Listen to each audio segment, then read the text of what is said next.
नमस्कार दोस्तों। एक सवाल हमसे बहुत लोग पूछते हैं और लोग साइट में करते भी हैं कि भाई लिंटल बीम जो 7 फीट के हाइट में होता है उसको सर एक ही बार ढलाई करे या पार्ट बाय पार्ट करे, दोनों में से क्या फायदा है क्या नुकसान है। और जैसा कि आप यहाँ पे देख रहे हैं लिंटल बीम तो ढलाई किया है और जो है कॉलम तक नहीं पहुंचा, खाली दीवार तक लेके गया है। क्या ये सही है? और यहाँ तक कि जो है छज्जा भी ढलाई कर दिया है। पार्ट बाय पार्ट करना चाहिए या एक ही बार में जो है कॉलम तक मिला करके ढलाई कर देना चाहिए, इसी चीज को लेकर के बताएंगे। और इससे क्या फायदा है क्या नुकसान है, सब कुछ A to Z वीडियो में बने रहिएगा। मैं सिविल इंजीनियर दीपक कुमार स्वागत करता हूं आपका ही अपना channel civil engineer Deepak Kumar में। और चैनलवा को सब्सक्राइब कर लीजिए जी, क्योंकि यहाँ पे आपको जो है क्वालिटी के साथ और साइट में होने वाली गलती को लेकर के मैं वीडियो बनाते रहता हूँ और इसका फायदा नुकसान हम दोनों बताएंगे। फायदा भी है नुकसानों है कि भाई अगर आप इस तरह से करते हैं तो। चलिए यहाँ पे देखिए, और भी हम थोड़ा आगे यहाँ बताऊंगा। यहाँ देखिएगा तो लिंटल बीम जो यहाँ पे ढलाई हुआ है कुछ जगह पे जो है कॉलम तक लाया गया है और कॉलम से पहले ही जो है उसको स्टॉप कर दिया गया। यहाँ देखेंगे तो ब्रिक के पास है, ये गलत तरीका है। अब जरा समझिएगा अब होता क्या है, इसकी फायदे की हम बात कर लेते हैं। फायदा ये है कि अगर हमें बताओ कि आपका काम आसान हो जाता है। क्यों? क्योंकि कॉन्ट्रैक्टर के पास मटेरियल कम होता है, शटरिंग मटेरियल। तो भाई कुछ मटेरियल लगाया, फिर ढलाई कर दिया, फिर अगला दिन खोल करके आगे का काम किया। तो यहाँ पे कॉन्ट्रैक्टर को फायदा है, लेबर मैनेजमेंट, ज़्यादा आदमी लगाने की जरूरत नहीं। अब एक ही बार पूरा लिंटल का शटरिंग कर दे, फिर ढलाई के बहुत ज़्यादा शटरिंग मिलेगा। ये कॉन्ट्रैक्टर पॉइंट ऑफ व्यू से यहाँ पे शटरिंग मटेरियल की आपको उतनी जरूरत नहीं पड़ेगी।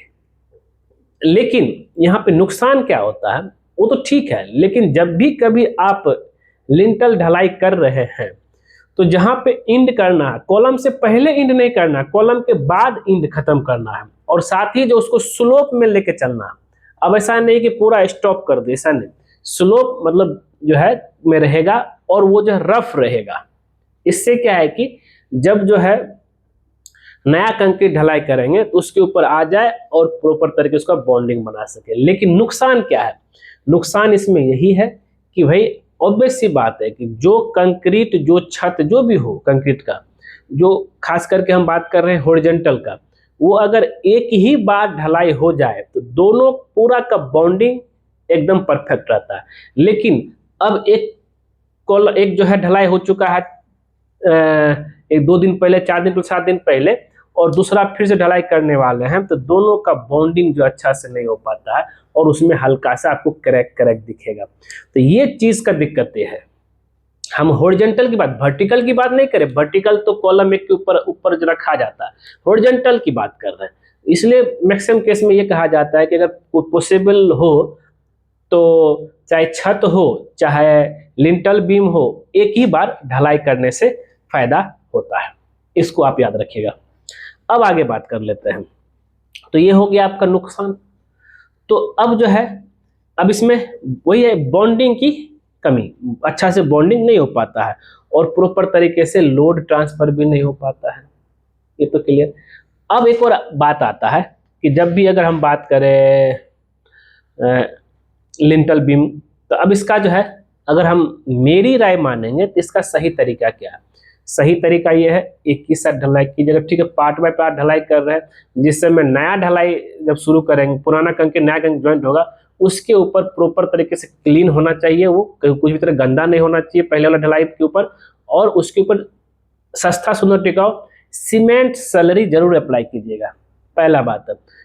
और दूसरा ये है कि अगर ठीक है बहुत ज़्यादा पुराना बीम है, लिंटल बीम है, तब आपको बॉन्डिंग एजेंट अलग अलग कंपनी का मिलता है। उस बॉन्डिंग जिसमें पार्ट ए पार्ट बी रहता है, दोनों को मिक्स करके उसके ऊपर अप्लाई करना ढलाई से पहले, तब नया कंक्रीट डालना, जिससे कि दोनों का बॉन्ड अच्छा से बन सके। ये एक तरीका है। तो दोस्तों ये था। और प्रिकॉशन इसमें यही लेना है कि कभी भी 90 डिग्री पे स्टॉप नहीं करना कंक्रीट को, उसको 45 डिग्री मतलब स्लोप में रहेगा और वो रफ रहेगा, पूरा जो है चिकना नहीं करना है, रफ रहेगा, जिससे है कि प्रॉपर फिर से जो बॉन्डिंग हो सके। और बॉन्डिंग एजेंट का जरूर उपयोग कीजिएगा, ये हमारे तरफ से एक एडवाइस है। अब आपका इच्छा, और घर मजबूत बनाना है, इन सब चीज़ों का ध्यान में लेकर के चलना पड़ता है। उम्मीद करते हैं ये वीडियो आपको जरूर पसंद आया होगा। अगर पसंद आए जरूर इसको लाइक कीजिए, शेयर कीजिए, कमेंट कीजिए। मिलते हैं आपसे नेक्स्ट वीडियो में कुछ नए टॉपिक के साथ। आज के बस इतना ही। वीडियो देखने के लिए धन्यवाद, और जाते जाते जो है चैनल को सब्सक्राइब कर दीजिए, क्योंकि जैसे आप हमारे चैनल सब्सक्राइब करेंगे उसके बगल में बेल आइकन बन जाए, उसको क्लिक कर दीजिएगा। उससे बेनिफिट बस ये होता है, जब सिविल इंजीनियर कोई नया वीडियो अपलोड किया गया सबसे पहले आपको नोटिफिकेशन में दिखेगा। वीडियो देखने के लिए धन्यवाद दोस्तों।